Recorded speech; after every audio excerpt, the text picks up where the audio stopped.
Hi guys, it's Emily from Novell Novels and welcome to today's video. This is my August wrap up week 1 and it is holiday books and more. There you go, because technically I know we're like on week 2 of August, but I didn't film a bit. I didn't have a video on last Friday because obviously I was on holiday, so I decided this would be week 1 and we're going to go from there. That is just me, that is the way I'm doing it, and I just realised my necklace. So what you're going to get is, you are going to get the books I read before holiday, the books I read on holiday, and the books I've read since we got back from holiday. But, as I don't want this video to be ridiculously long, that's why I've been doing these weekly catch-ups, because it's just easy. I am going to only talk a little bit about the books on holiday, because I will link the holiday vlog down below. Because that's where I talk about a lot of the books I read on holiday. It's partly why I wanted to do it. That video is actually done, quite well. For me, it's quite well. I don't count like numbers. I'm not stressing about numbers. But yeah, so you'll also see what I've been up to, but I will talk a little bit at the end of the video for those of you that didn't see the vlog, a little bit about some little things, grateful things to do with the holiday, etc. This makes sense. I hope it's going to. So, I've actually got, included in this video, technically the books, I've only got 2 5-stars, which were sneaky peek, they were holiday books. I've got 1 3.5 star, I've got 5 4 stars and 5 4.5 stars. So actually it's been, even though I've not had very many amazing books this month like the 5 stars, I've still had a really good reading month so far, and we're nearly halfway through. Technically I'm filming this on the 14th, so we're pretty much halfway through the month. I just realised my necklace is round the wrong way. There you go. There you go, my necklace is round the wrong way. I've got a little butterfly on. There you go. So, I'm happy with the way my reading's going. Yes, I've read a few holiday books. I've not got, I think I've got like 1 set fantasy book on left. I've got 4 books that are up in my trolley that from my actual set TBR. And one of them, at least 2 of them, I know are going to be 5 stars. So, that I'm good at. I'm going to be mood reading a lot more now, and that is how I'm doing it, and that is what it's going to be. I already know these ratings, but I'm just going to keep this notebook here because it helps remind me. So the books I'm reading now, I've got Ever After, which is by Amanda Prowse, and I don't count this as an ad PR. I count this as an ad PR product, but I don't count it as a paid promotion because it's a book that I've been sent by Tandem to read for a read along. And it's one that I'm absolutely loving. I didn't get paid to promote it on the channel, I just got given it to review. So I haven't started today's bit yet, and I've done two days worth of reading on this.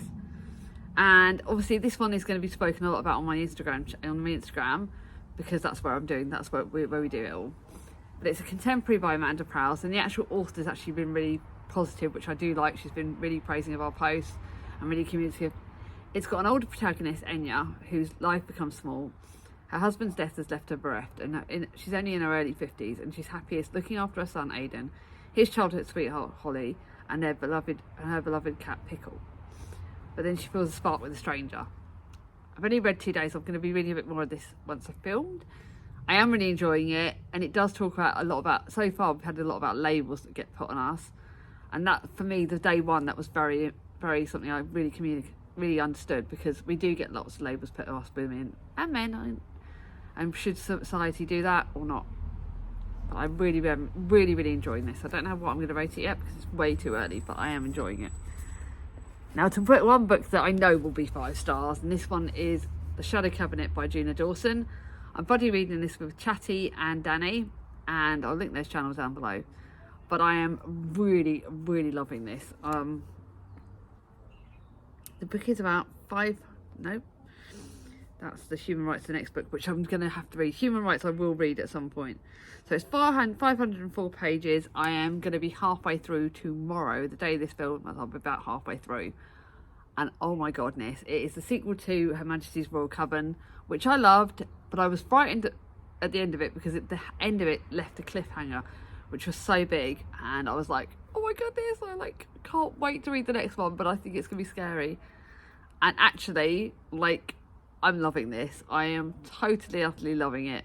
It's got, I can't give spoilers because if I talk about it too much, it will give spoilers for Her Majesty's Royal Coven, but it does talk about the witches. We have different chapters from the different witches, One of them I can't say because obviously it's gives spoilers for the next book. But we do have bits about Leonie Jackman. We have Elle. We have Thea. And we have lots of other lovely characters. I mean, there's some new characters that are coming in. It's exciting, it's thrilling, it's feisty women. I absolutely bloody love it, and it's just literally such a me book. It's unbelievable. I can't believe how much yes, I know, I'm a fantasy lover. What do you expect? I'm having to film this book there. And then the book I started last night is Deep End by Ali Hazelwood. It wasn't on my set TBR, but it was one I was going to read anyway because it's Deep End, so it's, I don't know why I thought it was summary, but it was one I wanted to read straight away. And I know that Kat from Brews and Reviews said that she absolutely loved this. It's a saucy one, and I loved Ali Hazelwood. But I've been a bit hit and miss with Ali Hazelwood. I did love some of their books. I loved The Love Hypothesis. I loved Love on the Brain. I liked Love on the Brain. I loved Love Theoretically. I liked Checkmate, not as much. I love Bride. I love Bride so much. Not in Love I didn't exactly love. So I've been a bit hit and miss, but I think I will keep Not in Love because I'm keeping all this author's work. I was a bit debating it, but apparently this one is amazing. I really can't wait to I really am enjoying it. Yeah, last night I only read about 42 pages because I was tired, but it straight away can tell that it's going to be a me book. So yeah, that's that. So these are the books I'm currently reading. Today I will start the Black Rabbit Hall, another like a mystery kind of book by Eve Chase. So I'm starting that today, but I'm not including it in the currently reading because I haven't read any of it yet today. So these are now to the books that I've read. First one is Netherwood. I read this one on holiday, so again, this is not one that I'm going to be talking about loads. It's by Jane Sanderson. Apparently it's the start of a series, but it's not one. It's 3.5 stars. It was all right, but like I took it on holiday because I thought it'd be good. It's historical fiction. It's like above the stairs and below the stairs, that whole Downton Abbey theme, but it just didn't necessarily grab me. There was a lot in it, and it goes over quite a bit of time. It doesn't go over a lot of time, but it's still a lot in it. It was like 400 odd pages. Kind of regretting taking it on holiday a little bit, but it's about Lord Netherwood, who keeps his considerable fortune and the upkeep of Netherwood Hall ticking over with the profits from his coal mines. It does talk quite a lot of the coal mining industry at the time, and that's obviously set at Downton Abbey sort of time. And then you've got below the stairs, Eve Williams is the wife of one of Lord Netherwood's employees. When her life is brought crashing down, Eve must look to self-sufficiency and talent to provide for their 3 young children. And the upstairs and downstairs collides and everything like that. And there was like, the ending didn't grab me very much. That annoyed me. Considering how long this book is, I think the ending was quite rushed. So it was a good book, but not enough to make me want to grab it. So it's a charity shop one, not even one that Mum's going to get. Now the next one, now I've got my 4 stars, which are all really good books. All books that I really enjoyed, but not necessarily ones that I'm going to keep. So the first of those is The Shipyard Girls by Nancy Revel. I read this before the holiday, and it was from my Try a Chapter tag, and oh my goodness, Try a Chapter did really well on this one because I really enjoyed it. It's the start of a long series, and what I've decided now is, because I liked them, it's 4 stars, it was a really good series, but because it is a very long series, I'm going to read one and then like every time I see them, get the next in the series. So I've managed to find the second one in the series on holiday, so that'll go on my shelf. This I won't be keep the series, but I'm going to read the next one, and then hopefully I'll find the third one, but I won't rush. It's not like a rushing bit. But The Shipyard Girls is a historical fiction book set at World War II, so it is the World War II themes. You've got 3 very different women, Polly, Rosie and Gloria, and they're the main lead characters in these storylines. And it's about the women going to shipyards, and they've all got their own little storyline. And I found it good. I found it really good. It's 4 stars, one that is definitely, considering it's historical fiction, it's one that you can fly through. And yes, I'm looking forward to the second one in the series. Kind of was a bit stupid because I kind of looked on Storygraph to find out about the next books, which is kind of giving me spoilers for the rest of the series, which was a bit stupid of me. Remind me not to do that again, but yeah. 4 stars, enjoyed it. Mum's read that, so Mum's not going to have that. Then to a book that was the last book I read in July, and it was one that I got out of the library because I thought it looked good, and turned out I'd already bought myself a copy of it. and it was good. It was 4 stars, so I probably should have just read it from the library. And the reason why it only got 4 stars is because there is a lot of lead characters in this, and there's a lot of friends that meet up at the Ray's Diner, and I just found it a bit too many characters. I like different storylines and I like different characters, but I kept getting lost because there was quite a few. So this is a really good copy, so I'll let Mum read this first, and then this will go to Baz Books. But nearby, in the cosy back room of Ray's Diner, groups of women meet once a week to share their stories. And I did love the fact that they're very good, they're very sort of positive, all sort of sticking together and things like that. Each has their own worries and challenges: the stress of looking after an elderly parent, surviving infidelity, wading through loss and unrequited love, and the feeling that life could be so much more than it is. And they talk together and they really become that friendship bond, which was really good. But like I said, a bit too many lead characters in this. So that is a mum book. Another one that I read when I got back from holiday, it's my last. I didn't put very many contemporaries on my holiday, on my TBR for this month, did I? So I'm thinking hopefully I'll put more on for September, but you'll see that anyway. And this is Love in Provence by Jo Thomas. But this is a sequel to Escape to the French Farmhouse. So you do have to read Escape to the French Farmhouse before you read this. But although this was 4 stars, it was a good 4 stars. And again, you've got a protagonist, that's lead protagonist. I think she's similar sort of age to me. She's in her 40s. And I can't really give too much away because again, it is connected to that first one. But Dell from the first book is in this.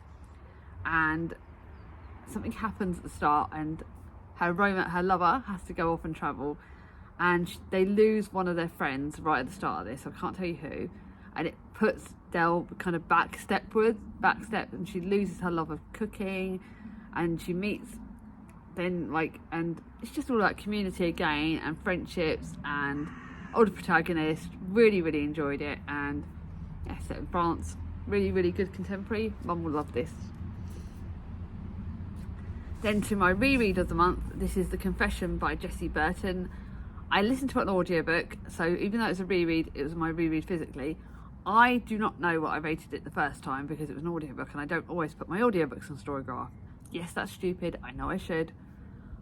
But this time around it was a 4 stars. I did enjoy it, I thought it was a really good book, but not necessarily like 5-star good. And it's set, I put it down as fiction because I thought it was historical fiction.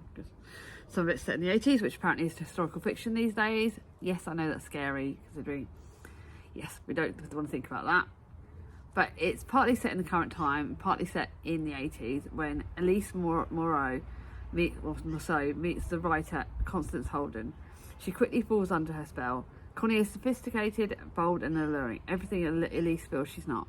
Then she follows Connie to LA, but this is a city of strange dreams and razzle-dazzle.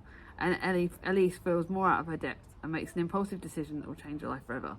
Then you've got 3 decades later, Rose Simmons is trying to uncover the story of her mother who disappeared when she was a baby. And she sort of goes off and takes a different identity and meets up with Constance Holden. And she tries to find out what happened to her mum. And this is a really good book. I think a lot of people have read it. I did enjoy it. I don't necessarily think I enjoyed it as much on a reread, so I'm not going to keep that. And that is not a mum book. But I definitely did enjoy it. It was definitely good to reread, but not necessarily one I love. Then to the next one that was sent to me by Tandem again, but it was a mail out, so I should have put a review on Instagram, and I am really sorry that I didn't, but that's because I didn't know how to word it. That's my problem sometimes on reviews. I'm better at, what do? I do love doing read-alongs, and I love doing posts that story tells in the background. I love doing read-alongs, and I love doing buddy read, I love doing read-alongs these days. But I do find it hard to review books when I'm not necessarily loving them. And this is historical fiction. It was a good book, and it's about an epic and intimate novel about an unconventional and irresistible family that journeys from a Colette's Paris of the 1940s to a 21st century New York. And the thing that kind of like, oh my goodness, I didn't realise I kept the bookmark. And I think mail outs I find hard because like, when you're doing it as like a read-along thingy on a group thing, I find it quite a lot easier because you're kind of doing prompts and you're keeping up to it and you're reading it over a longer period of time. But this one, it didn't just like amaze me. It was 4 stars. It was a good 4 stars. I think it was a bit more literary. I do really think it was quite literary. And there were some bits in it that I was a bit like, it's okay. And It's emigrating alone from Paris to New York after World War II. A young girl, Ghazala, befriends two spirited sisters, Anne and Alma. When Ghazala's beloved brother Samir joins them in Manhattan, the inseparable foursome become the beating heart of an untraditional, multi-generational family. And then the decades are marked by erupting passions within their everyday life. Ghazala and Samir make a family at home together. Alma loses a baby, and Anne leaves her husband for his sister, and her restless daughter grows up to raise a child on her own. It's a very long book. It's a short book, but it does pack a lot into it. I think this is one that Charlie's going to like, so I'm actually going to put this to one side for Charlie, because I think Charlie will like this. Now to my 4.5 star books, and these are ones that I absolutely love. Really, 4.5 stars is really good, and I really enjoyed these. So the first one I read before holiday, and this is Pretend You're Mine by Lucy Score. It's the start of another series, and oh my god, why does Lucy Score write books that I nearly put it as 5 stars, but it's kind of like 4.5/5 stars because it's contemporary, and I always feel really strange like putting contemporaries as 5 stars. But looking back, maybe I should have done. It's the start of another series, so I loved the other series with a little. What series did I? Why can I never remember? My brain is telling me. She wrote one series like the Pretend You're Mine. No, that's this series. She wrote the Knockabout series, Things We Never Got Over, and I absolutely loved that series. I read that last year, and I think I finished it this year. Read it this year. And this is the Benevolent series, and I just want to keep reading her stories. This is like a 3-book trilogy, and Luke Garrison is a hometown hero, a member of the National Guard, ready to deploy again. The last thing he's looking for is a woman to ruin his solitude. When wildly beautiful Harper stumbles into her life, he realises that she's the perfect decoy, and it's a fake girlfriend trope, and a fake dating trope, and I loved it.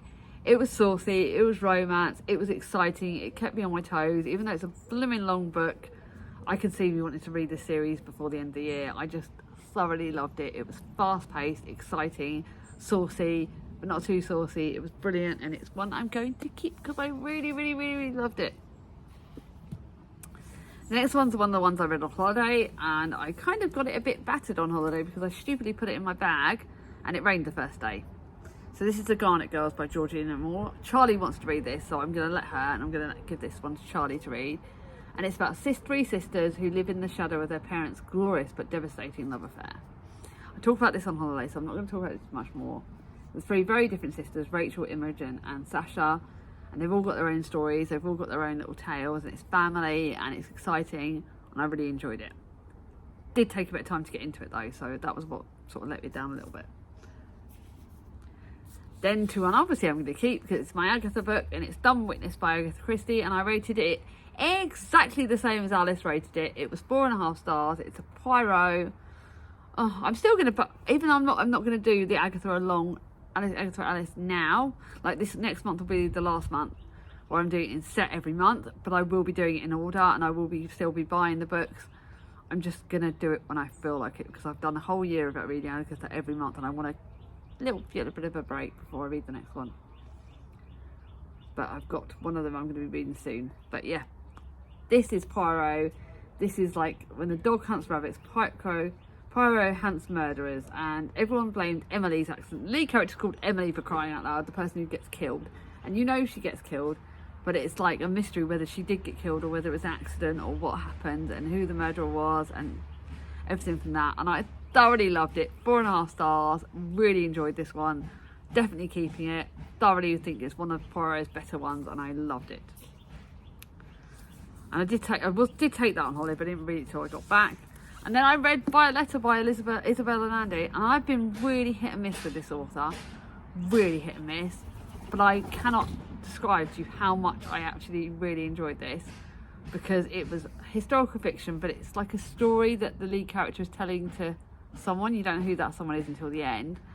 And it's this girl, Violetta's story over 100 years of her life. And it is exciting and thrilling and different, and I think I'm actually going to keep it. I am actually going to keep it. I'm going to put it on my shelves upstairs, but I'm going to keep it because it was one that I just literally really enjoyed it. I've been really hit and miss with Isabella Nandy, and I can't remember which ones of their books I've read, but I do want to buy more of them, and it makes me think I will look for the The Long Petal of the Sea. I think I will look for her books again because I've had a bit of break from her for a while. But if this is anything to go by, I really want to try her books again. Charlie rated it 4.25, my mum rated it 4.5, and Gemma rated it 5. So I'm kind of in the middle, but I really enjoyed it. Thoroughly good historical fiction. Beautiful, beautiful book, and it's one that it just had my heart. So it's one of her better books by far. Yeah, I think I will keep this. I'm actually keeping some 4.5-star books this month. What's going on? Then to one, there's 4.5 stars, but I kind of wanted it to be 5 stars.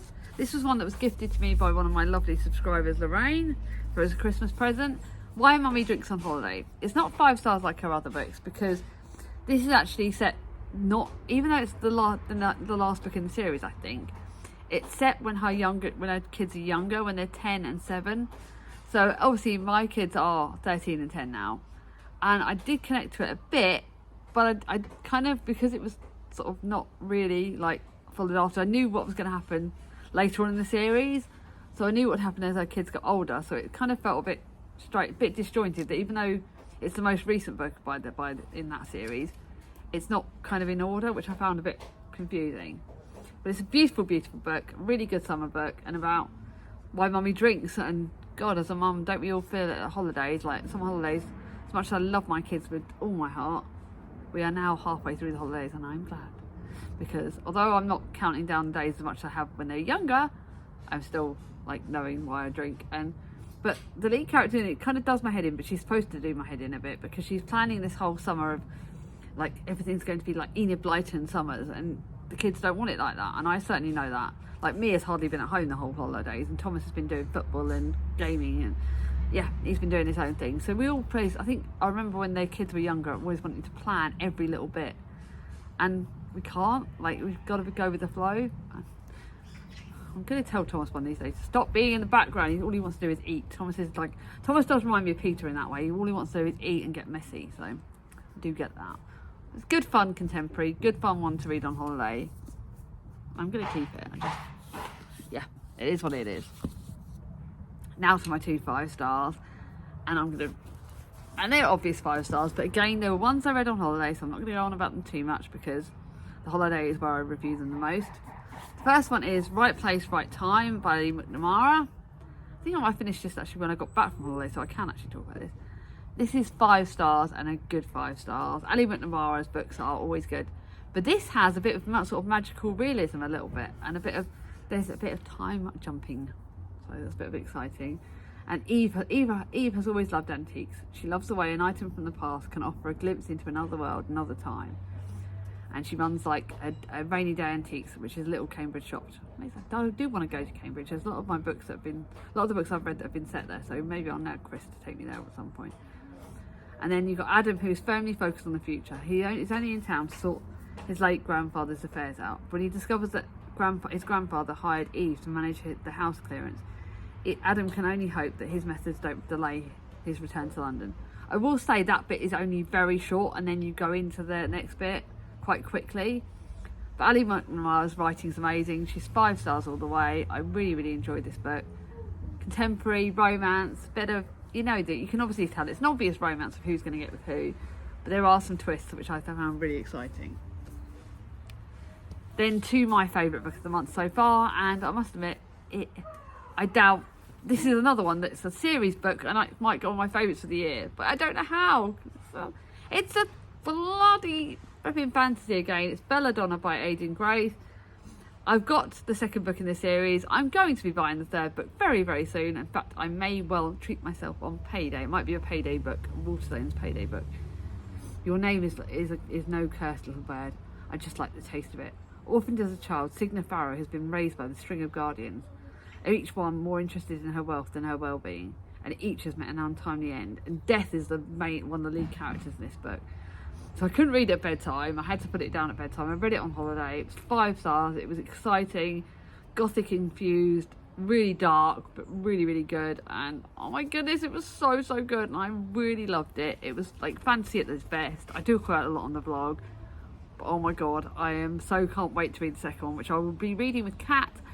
And yeah, thoroughly exciting. Cannot wait to read the second one in the series. But not a mum book. So obviously now is the bit where I talk about the little grateful bits. Obviously I'm grateful for my holiday. It was a great week. It was just what I need. I'm obviously going to link the holiday vlog down below because you will see me smiling the entire week. Yes, we had rain at the start, we had a bit of dark grey and one bit of the weather, but one of the things that for me the holiday stands out, and I don't know how much I sort of spoke about it on the holiday vlog, was how different I felt this year to what last year's vlog. And this is a bit of a life chatty, so if you don't want to hear, if this isn't about books now, so if you want to hear book stuff, you can go away now. But if you want to hear lively bits, then yeah, I don't want this to be too long though, because this is going to be a long video anyway. But for me, like, we talk about I talk about myself on this video, on my channel, on my life, and as a perimenopausal woman, my body is changing and I'm putting weight quicker than I was. But at the end of last year's holiday, I saw pictures of myself and I didn't like the way I looked. And that's for me. It isn't about, it's not about a weight thing. This was how I looked and how I felt on holiday. And I didn't feel like the pictures, looking back, didn't feel as happy. Like, and the holiday was good, but so I started doing workouts, which was partly for my weight, but I've decided, but again, I'm not focusing on that. But it was partly about how I felt in myself, toning up, doing things for me. So I started doing walking workouts then, and it was also, we discovered it was also great for my knee because it meant that I've been in a lot less pain in my knee. But I don't know what it was over the last year, how I've changed, but over the last year I've changed in myself. We have been through stuff as a family again, and I've obviously had my health battles with my operation, with my recovery, changes at work, changes here, the kids growing up, their own sort of needs. But I went on holiday and I felt so much more confident being me. I wore different things this year, but I felt proud of who I was in myself. I felt prettier. I felt like I could, like Mia was doing my makeup, which was lovely. We were bonding, and that was another thing. As a family, we bonded so much on the holiday, and there was some funny stories. But I went on fairground rides that I've never done before. I wore outfits that were like, yes, they were showing off bits of me, but I felt more proud and more confident on holiday, and that was the thing. And I felt like connected to the kids. I felt able to drink if I wanted to drink, not drink. I didn't get bladdered at any point, but I felt happier in me. And I've come back looking at the pictures and knowing that I like me again, and I've accepted that yes, I've got disabilities, yes, I've got chronic pain, yes, I'm not as slim as I was 8 years ago when I did Slimming World, but I'm happier at what I eat now. I'm happier with doing my exercises. I've got my confidence back, and that was the biggest thing the holiday brought to me, is that I felt more confident. Yes, I go to Costa once every now and then. I have cake and I have an iced latte. I don't care. I am me. I like who I am now. So I'm going to show some pictures. At the end of this, you're going to see some pictures of the holiday, a couple of holiday pictures, not too many because obviously they were on the vlog. And obviously, and also I went to the got back and had to go to the library and do that, and I had a Costa on my own, and I felt like able to leave kids and stuff like that, so I did that as well. So you'll see some of that. That's one of the things I've done, and it's been great. Thomas is having a sleepover tonight. The kids have had sleepovers. We're just as a family, we're closer than ever, and that's something I've great. Weather's been a bit hit and miss. We've had a bit of like hot and sun, and it's a bit of all over the place. So if you have got to the end of this video, leave me a sun emoji, because whether the sun's been out or we've been away, it's been great. And let me know what you've been reading this last 2 weeks. Let me know what your sort of highlights of the last 2 weeks have been. Just chat to me all in the comments, because I really love chatting to you all. Sorry it's a bit wibbly, the wind's picking up a little bit. If you like this video, give it a thumbs up. If you're new to my channel, subscribe, bring on my ding-a-ling, and I'll see you all soon. Bye bye.